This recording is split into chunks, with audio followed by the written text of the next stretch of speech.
ቋንቋውን አታውቅም? ለምን ትደክማለህ? ዝም አትልም?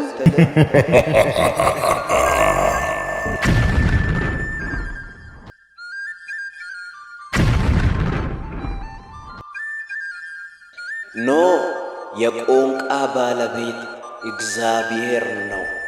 ገና በሁሉም ቋንቋ ኢየሱስ ክርስቶስ ይመለካል።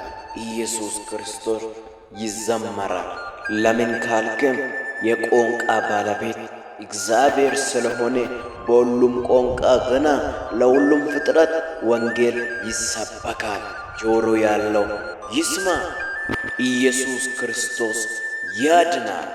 በሱ ብቻ ነው ሕይወት ያለው። በሱ ብቻ ነው መንገድ ያለው። ኢየሱስ ክርስቶስ ተመልሶ ይመጣል።